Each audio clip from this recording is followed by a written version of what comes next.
there have been allegations that persons in the foreign service and on diplomatic missions abroad are increasingly political appointments instead of career diplomats. If you respond to that. I don't think there are allegations. That sometimes people make certain statements. We try to balance with equal percentage in terms of the postings, the heads of mission level. And we have, I think, maintained that ratio quite well. Recent means we have got very important stations being covered by the career diplomats, equally by political appointees. Now we have got New York, United Nations.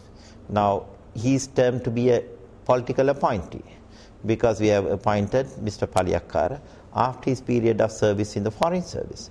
So why shouldn't we appoint suitable people, though they become what we termed as political appointees? Aren't they suitable to hold office even after they retire from service? So that's how these career and political appointees have come to some type of confusion. Now we have got Mr. Maduwagedara in Berlin. He is a career foreign servant and he has just retired from the foreign service and continue to hold that office. So that also is considered as a political appointment, merely because now you cease to be in service because you retire and then you are appointed, then they become a political appointees. Now we have got very important stations like Beijing is career appointees, in Tokyo is career appointees, in Delhi is a career appointee, in Brussels is career appointee, likewise. So we have got all important stations also equally covered by political appointees and career appointees. So, and also in Vienna we have a career appointee, in Sweden, in Stockholm is career appointee, and also you take even for other places. So we have an equal match, so what we termed as career and non-career. But I am trying to see how best we can also see that more and more recruitment can take place to avoid any shortfall of foreign service personnel needed to serve in all our missions. We have not had regular recruitment in the past. Since I became foreign minister, every year I have been recruiting to the foreign service from a competitive examination. And this year we have taken 11, previous year we took 10, so that means within the last 2.5 years I have taken 21 foreign service permanent career persons. Now in the foreign service we have only 150 to cover 57 locations. Now how do I manage without sometimes taking some people on contract? So that is also a factor. That's why I'm trying to, every year I am taking at least 10, 15, 20 likewise. I want to increase the numbers. So and this is the first time on regular intake has taken place within such a short time. But then there's also the belief that that foreign service exam in itself, the question paper, has a few questionable areas. So how do you try to make those? And what are the questionable areas? Well, for instance, last time's question paper had this one, which of the multiple choice question, which said which of these fish can live the longest out of water. So even in terms of general knowledge, how does that apply to someone who is expected to do foreign service? This is not said by the foreign ministry, the question paper. It is set by the examination department, the question papers.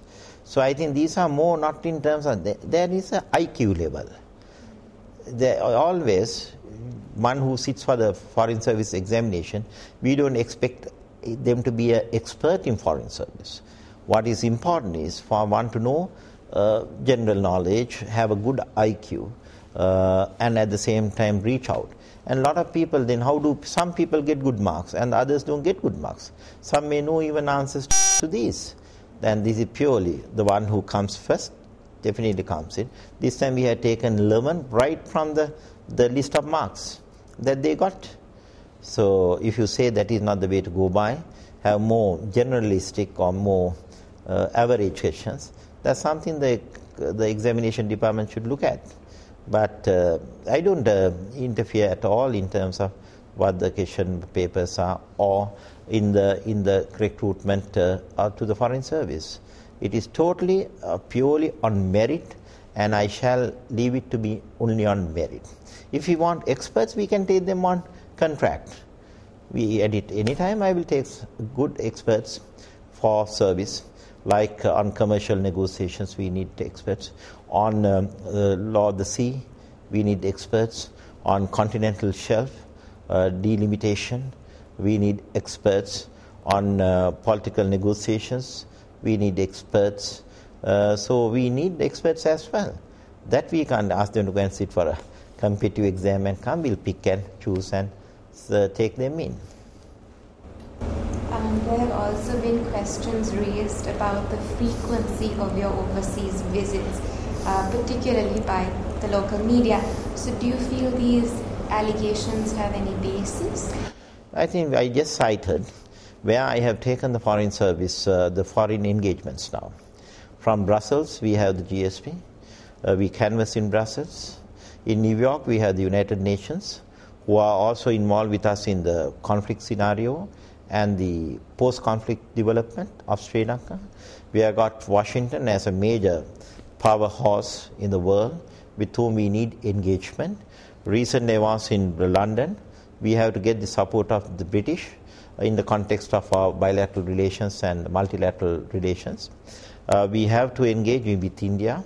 I have mentioned the number of forums to which I have taken the Sri Lanka's engagement.